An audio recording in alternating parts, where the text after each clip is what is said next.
আসসালামু আলাইকুম, আমি রেহানা ব্লগস ভিডিও থেকে রেহানা। সবাইকে অনেক অনেক ভালোবাসা and welcome back to my another blog.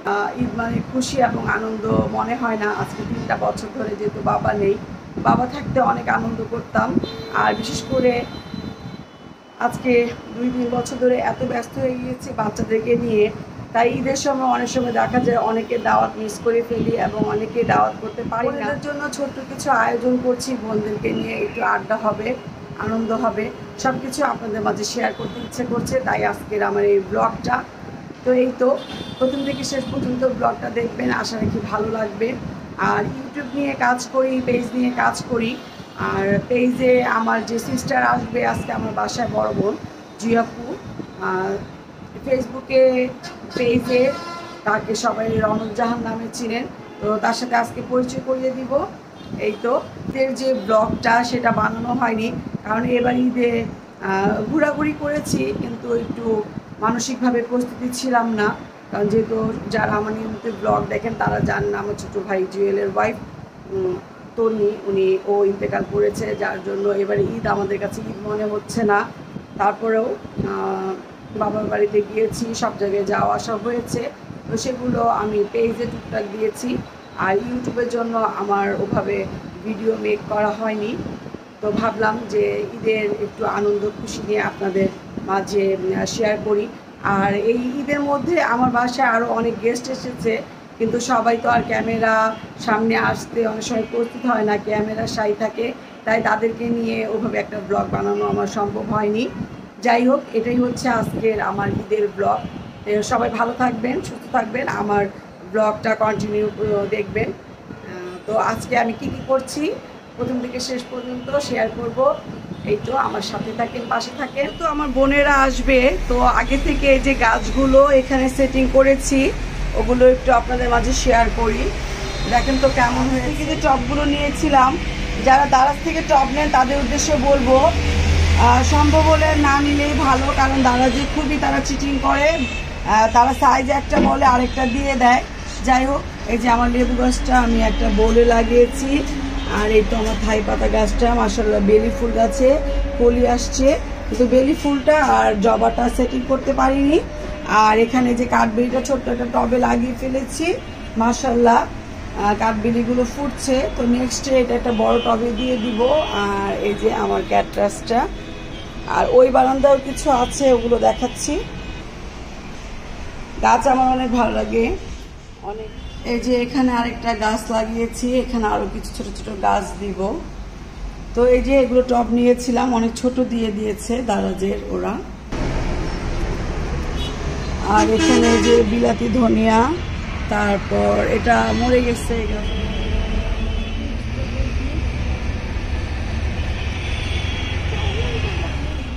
যেহেতু ঈদের পরে সবাই আমার বাসায় আসবে, আর ঈদের সময় কিন্তু সব কিছু বন্ধ থাকে, তাই ভাবলাম যে বিকেলে নাস্তাটাও ঘরে তৈরি করে ফেলি। আমার মেয়ে পাস্তা বানালো, আর এই যে পিৎজার ডোটা বানিয়ে রেখেছিলাম, তো এখন পিৎজাও বানাবো। আর এদিক দিয়ে শর্টকাট একবারে গরুর তেহারি করে ফেললাম, কারণ ওরা আমার হাতে রান্না কখনোই খায়নি, তো ভাবলাম যে আমি মোটামুটি যা যা পারি তাই করি।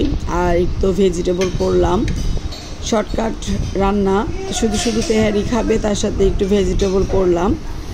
আর বিকেলের জন্য এই যে বাচ্চাদের জন্য ফ্রেঞ্চ ফ্রাই করে নিচ্ছি, বাচ্চারা খুব ফ্রেঞ্চ ফ্রাই পছন্দ করে। এদিক থেকে আমার মেয়ে পিৎজাটা রেডি করছিল। সব কাজ তো আর একা একা করা যায় না, আলহামদুলিল্লাহ আমার মেয়ে আমাকে অনেক হেল্প করে নানান কাজে। তো বিকেলের নাস্তাগুলো রেডি করছিলাম আর দেখছিলাম সব কিছু কমপ্লিট কিনা। এর মধ্যে দরজায় বেল বাজলো।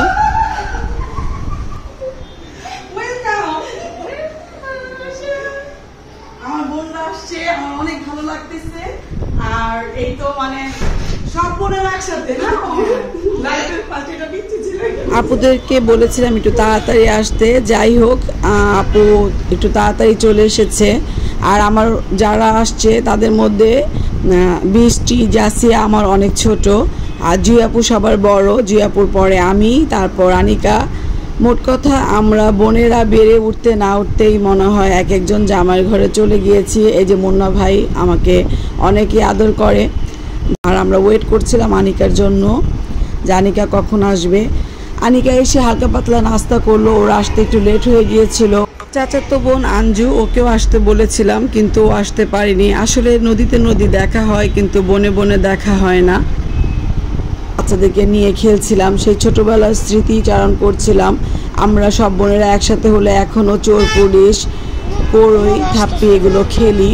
তো তারই কিছু অংশ আমি ভিডিও ধারণ করলাম, কারণ এখনের বাচ্চারা শুধু ছুটাছুটি খেলা ছাড়া আর মোবাইল ঘাটা ট্যাব ছাড়া কিছুই বুঝে না। তাই ভাবলাম যে ওদেরকে একটু নতুন কিছু শেখাই। এগুলো আমাদের জন্য অনেক পুরনো খেলা, কিন্তু ওদের জন্য তো নতুন। এখন ইয়ে হবে, যোগ বিয়োগ হবে, দেখি কে কত পাইছে। এটা হচ্ছে আমাদের রেজাল্টের মধ্যে হচ্ছে হাইয়েস্ট হচ্ছে আমি, তারপর হচ্ছে আনিকা, তারপর আয়ান, তারপরে ফিজা। অনেকদিন পর খেলা হয়েছিল, ভাবতে পারিনি আমি জিতে যাব। যাই হোক, খেলা শেষে দেখতে দেখতে অনেক কিছুই করলাম, সবাই মিলে আড্ডা দিলাম। তারপর আসলে সব কিছু কিন্তু ভিডিও করতে মনেও থাকে না। বোনেরা যেহেতু অনেক দিন পরে একসাথে হয়েছি, তারপর অনেক রাত হয়ে গেল, খাওয়া দাওয়ার পর্ব শুরু। ড্রয়িং রুমে আমি এখনও সোফা সেট করতে পারিনি, তারপরও যে মুন্না ভাই তুষার ওখানে বসে আড্ডা দিচ্ছিল, টিভি দেখছিল, খাচ্ছিল, এটাই আমার কাছে অনেক ভালো লাগছিল। সুন্দর সময়গুলো কিন্তু অনেক তাড়াতাড়ি চলে যায়, তাই না?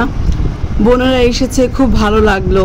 কারণ প্রায় বছর দুয়েক ধরে আমাদের এই মিলন মেলাটা আর হচ্ছে না। আব্বু মারা যাওয়ার পরে সব কিছু যেন কেমন উলটপুলট হয়ে গিয়েছে।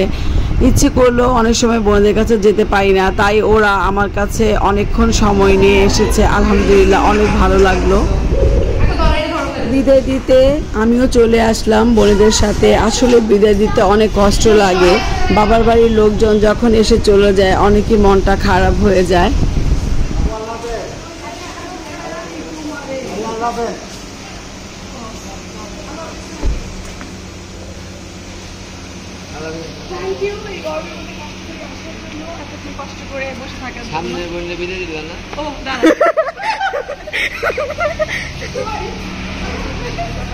আমি গরুটা গুতা দিব তোমারে।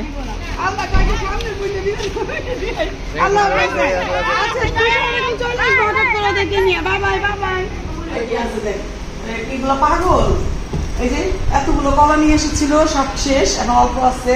তারপর এক গাছি আম নিয়ে আসছিল, তার মধ্যে এগুলো রয়েছে, খাইয়েছি। তো এই আর কি, আমার ফ্রিজ মাশাআল্লাহ ফ্রিজ ভরে দিয়ে গেছে আমার বোনেরা। এই যে এটা নিয়ে আসছে এক বোন, তারপরে এটা নিয়ে আসছে, তারপরে আরেক বোন হচ্ছে গিয়ে এই যে এইটা, আর এটা নিয়ে আসছে। ফ্রিজে অনেক জায়গা খালি ছিল, ভরে দিয়ে গেছে আলহামদুলিল্লাহ।